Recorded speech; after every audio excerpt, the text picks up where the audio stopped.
drawing confidence out of a performing artist who may have lost their confidence due to not getting it right.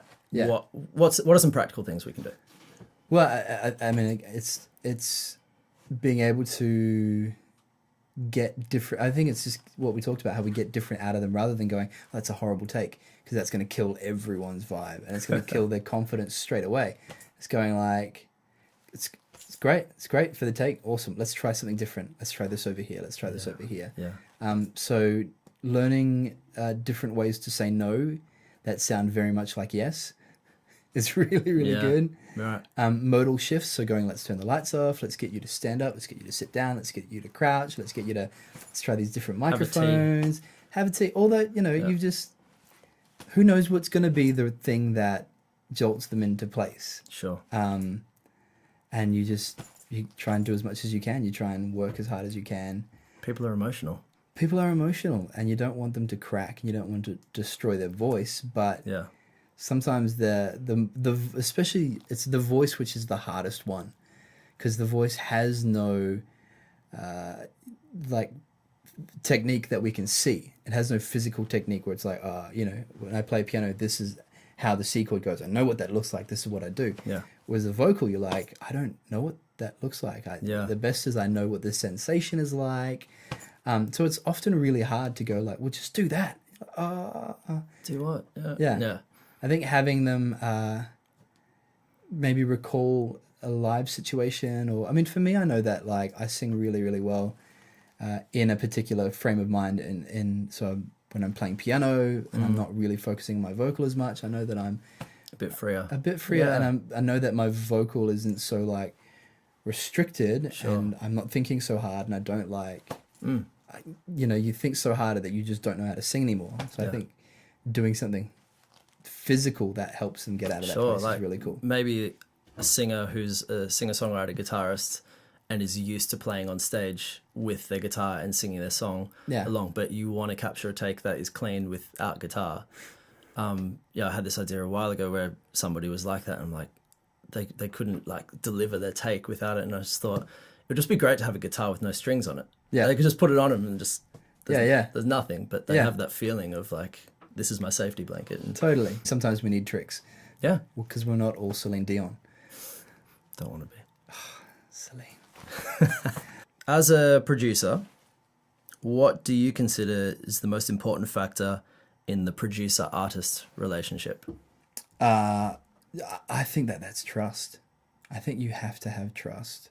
Trust and rapport and all that kind of stuff. Because as a producer, people have hired you for your taste. Because music and creativity isn't like, here's the goal, here's the checklist, tick off the boxes, this is what you do. When is a song finished? Well, it never is. They're only ever abandoned. And so there is no goalposts for a song. There are no goalposts for like a track. You've just got to go, where do I think it fits and it sits and it works well enough? And so because there are no goalposts, when you hire a producer, you're hiring someone who has taste and who will do things differently than you will do. And he will achieve things a different way. And sometimes you won't see how you're getting to where you're going. And if that's the case and he's not achieving what you want, then, either trust him or hire a different producer. Right. Because like fighting him on everything is not, it's actually not allowing him to do his job or her to do her job. Sure. Because I'm sure there are incredible women producers as well. No, I think that there needs to be trust. And there also needs to be trust from the producer to the artist. Yeah. And so, I mean, I've taken gigs before that have just been horrendous because sometimes you need the money. You need to feed those mouths.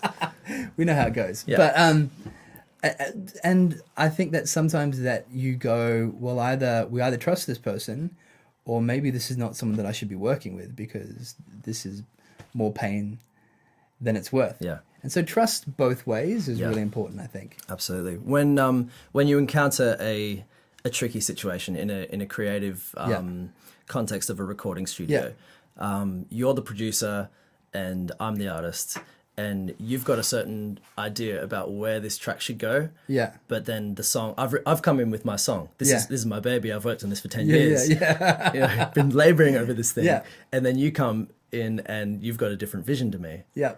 And we've just met. Like, I found your recording studio online, and I booked some time with you, and we've literally just met.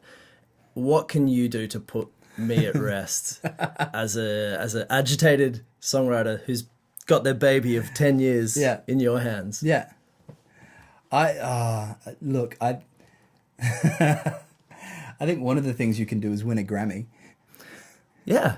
Yeah. Awards help. Yeah. That's my Grammy. You don't even have to say that. Just do that. Your engineering. No. I would Grammy. make it. I'd because I'm much more of a dramatic person. I would make it much more theatrical. I would be like, when we're having an argument about a song, I'd be like, sorry, I just need to check one thing. Pull the Grammy down from the shelf. What? Are my ideas better? Oh, that's what got me a Grammy? Oh, cool. Thanks. See ya. I think. And you can't argue with that. Really. But before we have a Grammy, let's get to that stage. I think the thing that you need to do is, confidence goes a long way, and confidence backed up by your skill. If you have the skill to go, no, I know I can get this to a great place. Yeah. And if you've got that skill, then be confident about it. Yeah. And I think that if you say anything confidently enough, people are going to follow you. And if you actually can back it up with your skill, then you're going to go that place. I also think that in stressful, hard situations, encouragement goes a long way. Yeah. And rather than going like, well, those ideas are horrible and those ideas are, you just attack. I don't think that you need, if you approach everything like a problem, I think that's not going to be helpful. But if you approach everything as here is one way to do it, that's fantastic. Here's another way to do it. Yeah. Here are more ways. What do you think best represents your intent for the song? What do you think best represents what you're really trying to say? That's cool. Is that really what you want to say by having these guitars here doing that? Is that going to achieve the emotion that you're going for? Or maybe this idea over here? Because there is like a trillion different ways to skin a cat. And so even then, even like producing takes with people and they're not nailing it, I think that when you go, look, you just need to do that, it's probably not the best approach. Right. But I think if you come just getting frustrated in the moment. Yeah. And I think there are a trillion different ways to get better out of people. And one of the most effective ways is to get different out of a person. When you go, let's try and do it this way. Oh, let's try and do it as if you were in this scenario. Okay, think about this now. How would you approach the song if you did that? How would you, if you wanted to sing it quieter? And so you kind of, the end game up here. You know what you want for them to do. But you want them to find it. Yeah, you want them to find it. And I think that you need to get them to that place without them seizing up because they've lost their confidence. Sure. And so finding different ways to get to where you want to go is really, really helpful. Okay.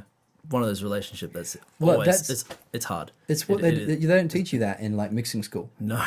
Yeah, it's so true, man. Like, it's all relationship. It's totally relationship. And it's this weird human problem solving kind of like interaction with humanity. You talked about earlier that we have to know not just the engineering but the musical side of things, the artist relationship side of things, and then sometimes how to be a counselor as well when you have an artist that's just breaking down creatively. How to be a counselor, how do you restore that? How to be a cold reader, how to how to be a tea maker.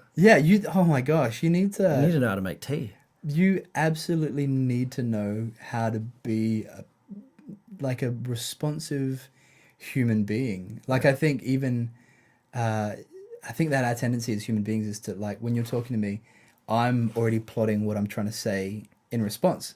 But I think one of the things that's going to help you as a producer and as a person working with artists is to try and get rid of trying to think of what I'm going to say and start to pay incredible attention to who they are, what they're saying, their body language, how they're communicating to you, all the things that they're not saying while they're saying things, and basically get the focus on them, because you need to learn how to read people, because sometimes they're not getting the take that you want, and it's got nothing to do with their skill level. It's got to do with the fact that maybe something's happened and they're not in a good place. Maybe the setting's not right. Maybe you need to change the lights because maybe it's too cold in the room. We did that tonight with our lead vocalist. We turn the lights off and, you know, we're not even here.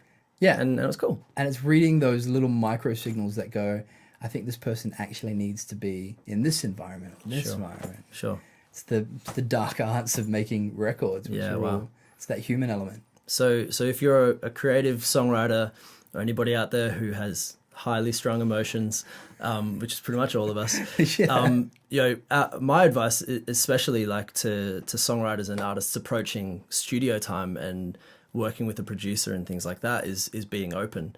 Come into the session with your song and be prepared for it to be pulled apart. Yeah. You know, people approach me about what's your song, what's your idea for my song, and sometimes I'll flip it on its head and go in a different direction to what they were thinking, and that might be my personal taste or where I kind of envision it going. But a lot of the time it's finding where those roads meet in your artist relationship. So I'd say to the songwriters and the people who are wanting to be artists, be totally open to your producer, and then as the producers, it's having trust and being able to build that relationship. Man, it's been awesome to chat to you. Yeah. Thank you for your insight, your wisdom. So many different lessons that we can draw from that. David, thanks for joining me today. No, my pleasure. It's been awesome. Cheers. And we'll see you guys next time. Cheers. Roll credits.